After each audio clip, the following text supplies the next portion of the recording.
বৃষ্টি দিনে যে জিনিসটি খেতে ইচ্ছে করে সেটা হচ্ছে খিচুড়ি।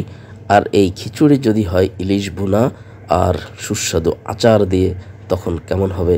নিশ্চয়ই জিভে জল এসে গেছে আপনাদের। সুপ্রিয় দর্শক শ্রোতা, আসসালামু আলাইকুম রহমতুল্লাহ বারাকাতুহু। দর্শক, বাহিরে প্রচণ্ড বৃষ্টি হচ্ছে, তো এই বৃষ্টিতে ভাবলাম যে একটু খিচুড়ি খাওয়া দরকার। তো একটি নতুন রাইস কুকার কিনেছি, তো রাইস কুকার দিয়ে ভাবলাম যে খিচুড়ি রান্না করব। তো রাইস কুকারটি এখন একটু আনবক্সিং করে দেখাবো আসলে কেমন কি রাইস কুকার কিনলাম। দেখতে পাচ্ছেন যে এটা হচ্ছে রাইস কুকারের প্রথম অংশ, উপরের অংশ। এটা হচ্ছে ভাপ দেওয়ার, মানে পিঠা বানানো যায়। ওই যে ফুটা ফুটা দেখতে পাচ্ছেন এখানে, পিঠা বানানোর যে ভাবের ইয়ারা।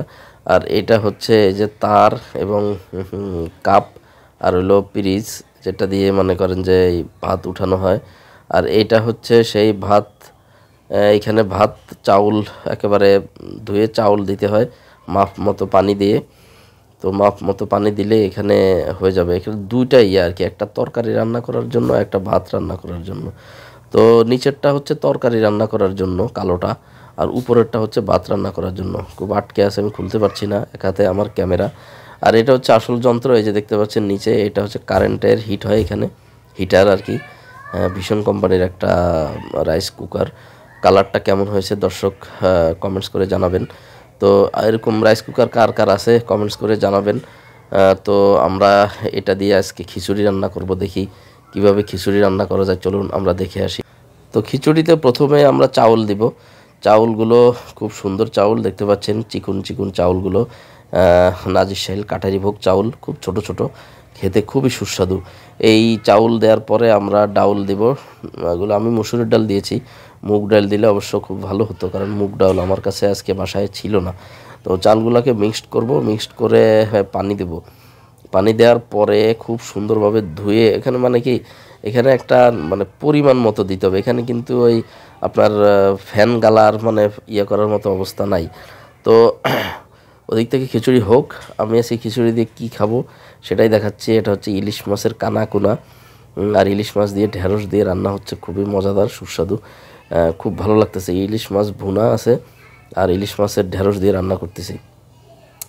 তো ইলিশ মাছের এই ভুনাটা দিয়ে খিচুড়ি খেতে অনেক ভালো লাগবে, কারণ একেবারে টাটকা ভুনা, দেখতে পাচ্ছেন একেবারে মরিচ লাল টকটকা। তো খিচুড়ি হয়ে গেছে, এর ভিতরে খিচুড়ি দিয়ে হয়ে গেছে দর্শক, দেখতে পাচ্ছেন এই যে খিচুড়ি, খুবই মজাদার, খুবই টেস্ট। কালারটা কি হয়েছে, সেই কালার হয়েছে, একেবারে অন্যরকম। আজকে প্রথম অভিজ্ঞতা আসলে, রাইস কুকারে খিচুড়ি রান্নাম। রাইস কুকারে অবশ্য ভাতই রান্না করা হয়, কিন্তু খিচুড়ি রান্না করা হয় কিনা তা কমেন্টস করে জানাবেন। আপনারা রান্না করেন কিনা রাইস কুকারে খিচুড়ি, তো কমেন্টস করে জানাবেন। দেখতে পাচ্ছেন একেবারে ঝুরঝুরা হয়েছে, পরিমাণ মতোই পানি পড়েছে। তো এখন খিচুড়ি খাওয়ার পালা, আর তর সইছে না। দেখতে পাচ্ছেন যে ইলিশ মাছের ভুনা আর এই ঝরঝরা খিচুড়ি, কালারটা কি, একেবারে একেবারে রেস্টুরেন্টেও এত সুন্দর রান্নাবান্না হয় না। দর্শক, আমি আসলে মাটির বাসনে খাই।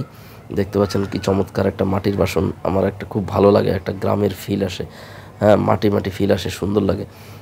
এই যে দেখতে পাচ্ছেন যে ইলিশ মাছের সে কানাকোনা দিয়ে কি সুন্দর মজাদার টেস্টি হিসাবে বানানো হয়েছে, আমার বউ বানিয়েছে, খুবই মজাদার। এগুলো আমি খুব পছন্দ করি, ভুনা ভুনা জিনিসটা আমি খুব পছন্দ করি। তো ইলিশ মাছের কানসার ভুনা দিয়ে, পেটি মেটি দিয়ে কি সুন্দরভাবে রান্না করছে। ওহ, কি সুন্দর কালার! খিচুড়ি দিয়ে এটা খেতে যে কি চমৎকার মজা। দর্শক, আপনাদেরকে দাওয়াত রইল। তার উপরে রয়েছে একেবারে বড়ইয়ের আচার, দেখতে পাচ্ছেন খুব চমৎকার আচার। তো আচার দিয়ে, খিচুড়ি দিয়ে, আর ইলিশ মাছের এই ঝোল দিয়ে, ভুনার ঝোল দিয়ে, কী যে চমৎকার।